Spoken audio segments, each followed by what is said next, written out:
Bismillahirrahmanirrahim. Assalamualaikum warahmatullahi wabarakatuh. Perkenalkan, saya Aulia Miftahul Huda, guru BK di SMK Negeri 1 Tasikmalaya. Untuk kali ini saya akan memaparkan mengenai pemecahan masalah peserta didik yang mengalami krisis kepercayaan diri. Adapun permasalahannya yaitu terdapat salah seorang peserta didik kelas 10 yang terlihat sering menyendiri. Ia tidak mau berbaur dengan teman-temannya dan seringkali menyembunyikan tangannya seperti memasukkannya ke dalam saku ataupun di balik kerudungnya. Nah, pada jam istirahat, ia lebih memilih berada di dalam kelas menyendiri daripada berbaur, bermain, dan bergurau dengan teman-temannya. Menurut informasi dari teman-temannya, ia sebetulnya senang bercanda dan asik diajak ngobrol. Apalagi kalau di medsos seperti di WA group gitu. Ia cukup aktif, sering mengomentari, bahkan seringkali bercanda dan merespon sesuatu bahkan sambil mengeluarkan candaan yang lucu.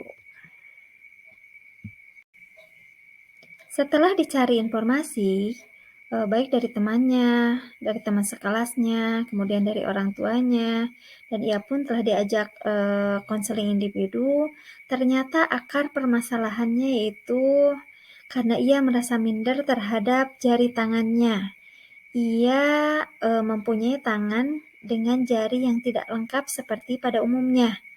Jadi menurut orang tuanya, ia memang mengalami oligodaktili gitu ya namanya sejak lahir, yakni jumlah jari-jarinya kurang daripada jumlah yang normal. Sehingga ia seringkali menyembunyikan tangannya itu di balik sakunya atau bahkan di balik kerudungnya. Nah, sewaktu SMP, menurut informasi dari orang tuanya, ia pun pernah mengalami ketidakpercayaan diri seperti sekarang ini.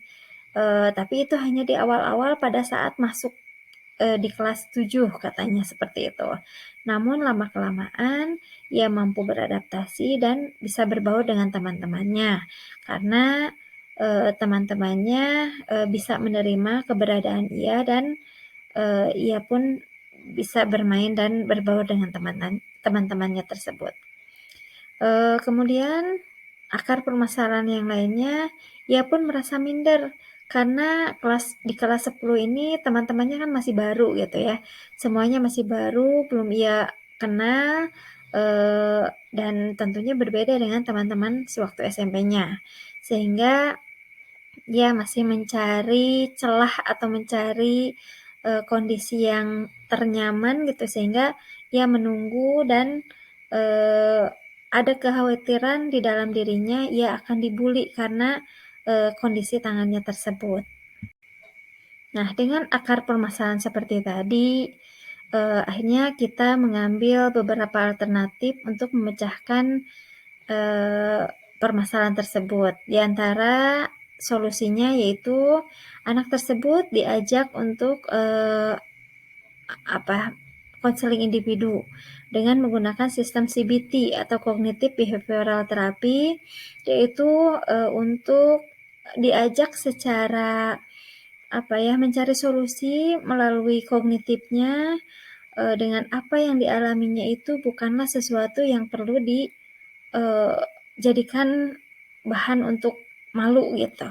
Nah, kemudian ia pun diarahkan untuk mengenal kelebihan-kelebihannya sehingga tidak terfokus pada satu kekurangannya itu.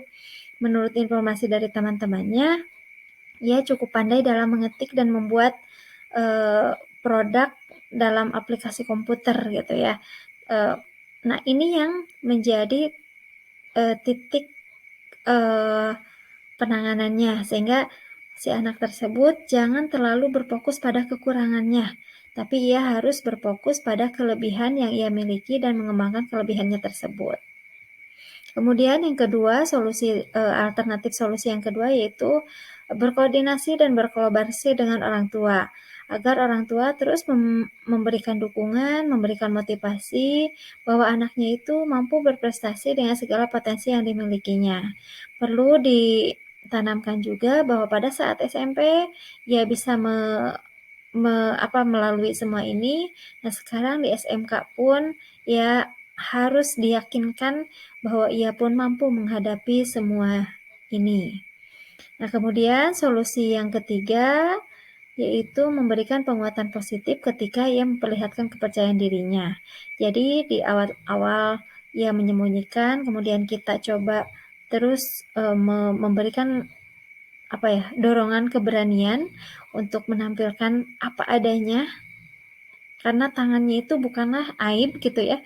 Jadi ia diberikan kekuatan. Nah, setelah ia mau mengeluarkan tangannya dengan walaupun awalnya dengan malu-malu, kita memberikan penguatan positif dan mengapresiasi keberaniannya, sehingga lama-kelamaan anak tersebut mampu menerima dirinya apa adanya, dan di pihak di kelasnya pun dikondisikan sehingga teman-temannya tidak sampai membuli gitu ya. Karena di sekolah kami juga sekarang sedang digembor-gemborkan gerakan anti perundungan gitu. Sekolah anti perundungan, sehingga tidak diharapkan tidak akan ada lagi terjadi kasus-kasus perundungan, terutama untuk siswa tersebut. Setelah mendapatkan treatment tersebut, alhamdulillah siswa tersebut terlihat lebih periang dan lebih percaya diri. Ia tidak lagi menyendiri dan bisa berbaur dan bercanda dengan teman-temannya. Pada saat jam istirahat pun, ia mau beristirahat di luar kelas dan tidak menyendiri lagi.